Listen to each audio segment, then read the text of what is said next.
Want to try a little twist with your shrubs? Have you ever thought about planting in a decorative pot?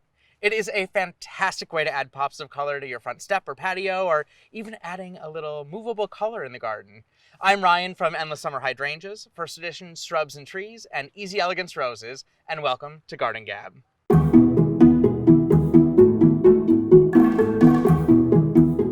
You've probably filled baskets and pots with annuals for colorful displays, but maybe never thought of putting a shrub in there. Well, they're not just for annuals anymore. Shrubs are a fantastic way to fill a pot, and they give you lots of color and texture for a longer period of time.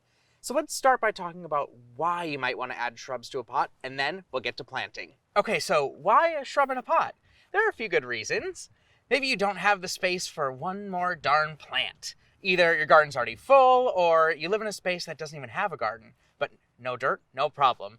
This is a super fun way to garden, either without more landscaping space, or if you don't have a garden at all. Maybe it's your first year with that specific plant and you're not quite sure where it'll do best, or you want to see if the color scheme works as your seasonal plants start to fill in.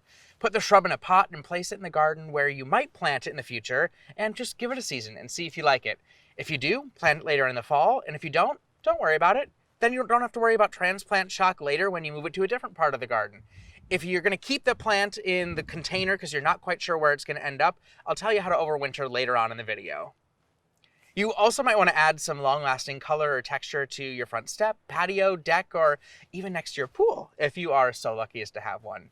Shrubs are intended to give you that long-lasting blooms and fabulous foliage all season, so putting a shrub in a pot will keep delivering all the way through fall, even in areas where you obviously wouldn't plant since it's a hard surface. They're just easier to maintain than a pot full of annuals, typically less water, less deadheading, and less maintenance. Instant gratification. Plants take a while to grow in, and with shrubs that could be a year or two or even longer. So putting it in a pot for that first year or two can give it some added height that you wouldn't naturally have in the garden. So pot it up in an established area or on both sides of your front door, and bam, you're all set. Finally, the plant might not be naturally hardy in your region, but you want to give it a go. I live in Zone 4, Minnesota, so I have major zone envy on a regular basis. So I love to get a crepe myrtle or a gardenia and put it in a pot. It wouldn't survive naturally with our winter outside, so this way I get to enjoy them as an annual without the hassle of digging it up at the end of the season and leaving a hole in the ground. Starting to see why shrubs and pots is a cool thing to try? Okay, good. Now let's get to planting. I get a lot of questions on how big the pot should be, and honestly, my answer is that it really depends. It depends, do you want to keep the pot in just for 1 year, or is it going to be multiple years?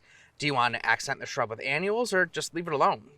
Those things play a really big factor, but in any case, you need the pot to be at least larger than the pot that your shrub came in. And if you want to accent with those annuals or other perennials, or if you want to keep the shrub in a pot for multiple years, get at least a 15 or 18-inch pot so that you're not having to move it every year. Most importantly, make sure that that pot has multiple drainage holes in the bottom. If there aren't any already, be sure to drill them before you start planting so the soil doesn't get waterlogged and rot the roots. Get yourself bag potting mix and not garden soil. This generally is going to have the right mix of materials to ensure proper drainage, and usually will have that slow release fertilizer so that you can keep the plant going. Fill in the pot with enough soil so that when you set your shrub in there, the soil line from the shrub will be a couple of inches below the top of the pot. And then fill in all of the sides so the soil lines match. You want to keep that couple of inches at the top open so that when you water it, it won't spill over and make a mess. And you do want to keep all of that great soil in the pot to keep the plant healthy and protect the roots so they don't dry out. That first day when you plant it, you want to make sure it's well watered. So give it a really good soak until the water fills into the top of the pot. Let it drain through and soak it one more time. You want to keep a fairly close eye on your pots because they do tend to dry out more frequently than when you plant shrubs in the ground. So just check it daily by sticking your finger in the soil, and if it's dry, soak it. If it's still moist, it's okay to go another day. And that's it. You're done planting. If you want to keep the shrub in a deco pot for more than 1 year, it's totally doable in most climates. Just check our website for individual variety hardiness. Remember my gardenia in Minnesota comment? But if it'll work, just bring it into an unheated garage for the winter and give it about a snowball's worth of water each month. If you live in a more temperate climate, you can probably get away with leaving the pot outside in a protected area so that it doesn't get hurt with temperature fluctuations in the winter. If you're going to do this and keep the plant in a pot for multiple years, you might need to add fertilizer in subsequent years, but again, check our individual websites for the variety's fertilizing needs before applying. So my challenge to you is this: just give it a try. The actual planting process is super easy and the benefits are really beautiful and fun. So try a shrub in a pot this year and click through our other videos to get some ideas on companion plants to go alongside our shrubs. Thank you so much for watching, and don't forget to like, comment, and subscribe. From all of us at Garden Gab, happy planting.